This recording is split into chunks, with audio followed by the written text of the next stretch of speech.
उपास्य देव में तन मन प्राण सर्वस्व समर्पित कर देता है तो उपास्य देव उससे एक क्षण भी दूर नहीं रहते।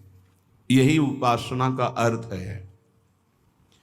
सदैव अपने इष्ट के समीप रहना उपासना, समीप रहना भाव से, तन से। हमारा तन उनकी सेवा में, मन उनके भाव में, वाणी उनके नाम गुण कीर्तन गायन में, श्रवणेन्द्रिय उनके श्रवण गुणों का करना, नाम कीर्तन का करना, नाम जप का श्रवण करना, साक्षात भगवत स्वरूप हो जाता है। जो है वही प्रकाशित हो जाता है। ये भटकना इसी जन्म में सुधर सकता है, पशु पक्षी आदि योनियों में नहीं।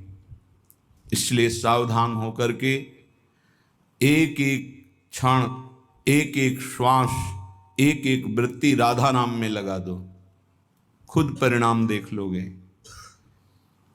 श्री कृष्ण चंद्र जी को कोई अपनी तपस्या के द्वारा, यज्ञ दान वेदाध्ययन तीर्थ स्नान आदि के द्वारा कभी वशीभूत नहीं कर सकता।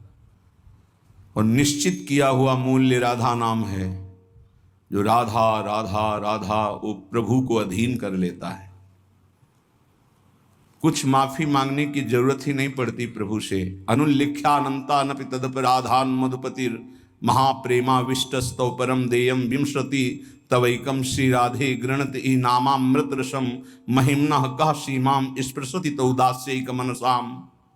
जो राधा राधा राधा ऐसा उच्चारण करते हैं, प्रभु उनके अनंत अपराधों का लेखा जोखा ही नहीं करते। श्री जी के नाम की ऐसी महिमा है। फिर जो श्री जी के चरण दास्ता में अपने जीवन को लगा दिए, उनको क्या मिलता होगा। किसी की सामर्थ्य नहीं कि कोई इसका वर्णन कर सके कि जिस कृपा सिंधु की एक कृपा कोर से दुरंत राक्षस भाव को प्राप्त भी परम पद के अधिकारी हुए, वही कृपा समुद्र का सार रूप हमारी लाडली जू, उनकी कृपा को कौन जान सकता है। जैसे प्रभु श्री कृष्ण चंद्र जी को रिझाने के लिए एकमात्र उपाय है अनन्यता, ऐसे प्रिया जी को रिझाने के लिए एकमात्र उपाय है दैन्यता।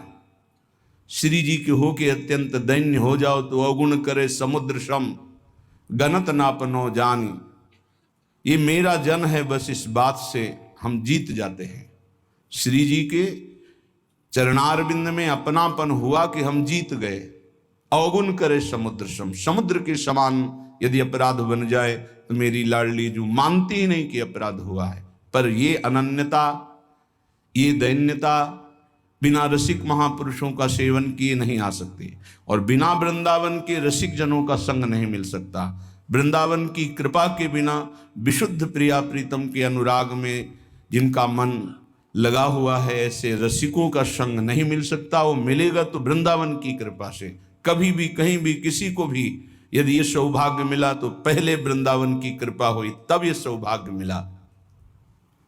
श्रीपाद प्रबोधानंद जी महाराज कह रहे हैं, गाढ़ा शक्तिमता मपीह विशेष स्वत्यंत निर्वेदतो दृक्पाते प्रसहिष्णुतातिशयिनाम योगे समुद्योगिनाम ब्रह्मानंद रसैकलीन मनसाम गोविंद पादाम्बुज द्वंद्वाविष्टधियां च मोहनमिदं वृंदावनम स्वैर्गुणैः। बड़ी महिमा की बात कह रहे हैं श्रीपाद प्रबोधानंद जी महाराज। स्वैर्गुणैः मोहनोपि, अपने प्रभाव से तुम्हारे मन और चित्त को मोहित करके प्रियालाल के चरणों में समर्पित कर देगा। ये वृंदावन का प्रभाव है। जब अपने को सबसे दीन समझा जाए, नाम जापक अपने को सबसे दीन समझे, मैं सबसे नीच, ओ ऐसा आप सत्य मानिएगा। जो नाम जापक है वो कोई बनावटी नहीं कि वो बनावटी बोलते मैं अधम हूं, मैं दीन हूं, मैं नीच हूं, ऐसी बात नहीं। अनुभव होता है प्रभु की कृपा कहां और कहां मैं नीच, ऐसा दोनों का तारतम्य अनुभव होता है। अहंकार के कारण आपको अनुभव में नहीं आ सकता, लेकिन जब अहंकार रहित होगे तो दिखाई देगा कहां प्रभु की अपार कृपा और कहां अपनी अधमता, दोनों का।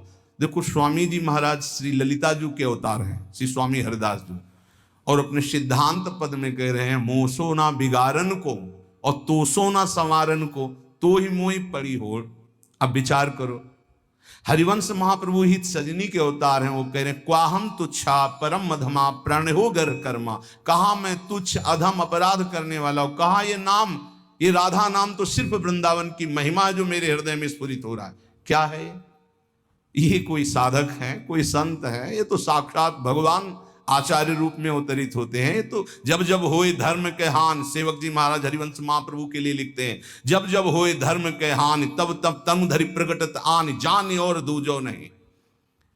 तो उपासक को चाहिए, जो नाम जापक उसका नाम तभी प्रकाशित होगा जब उसमें दैन्यता आए कि मैं तो वास्तविक मैं बहुत अधम हूं, लेकिन हम पर प्रभु की बहुत कृपा है। ये दोनों साथ होने चाहिए, केवल अधम ही कह के नहीं रुकना है। देखो हनुमान जी महाराज परम ज्ञानी महाभागवत, असमय अधम सखा सुनु, रुक नहीं गए, पर मोहू पर रघुवीर, देखो मेरे ऊपर कितनी कृपा, यद्यपि मैं अधम हूं, ये बात ध्यान देनी। नाम जापक उपासक तभी दिव्य ऊंचाई पर पहुंचता है जब तरण से भी अपने को नीचा समझता है। बहुत सहनशील होना चाहिए नाम जापक को, नाक में गुस्सा नहीं होना चाहिए। और ध्यान रखना, भजन करोगे तो ये आ जाएगा, सही ढंग से चलोगे तो नाक में गुस्सा आ जाएगा, क्योंकि अभिमान स्फुरित होगा जो अंदर है, उसको दमन करने के लिए गुरु शासन में रह जाता है। त्रिभुवन में कोई दूसरा नहीं है जो भजन का अभिमान नष्ट कर सके, केवल गुरु नष्ट करते। एकमात्र अहंकार पर अगर हथौड़ा कोई मार सकता है ज्ञान का, तो केवल गुरुदेव है, दूसरा तो ऐसे ही बोलेगा, लेकिन वो सीधा प्रहार उसी अहंकार पर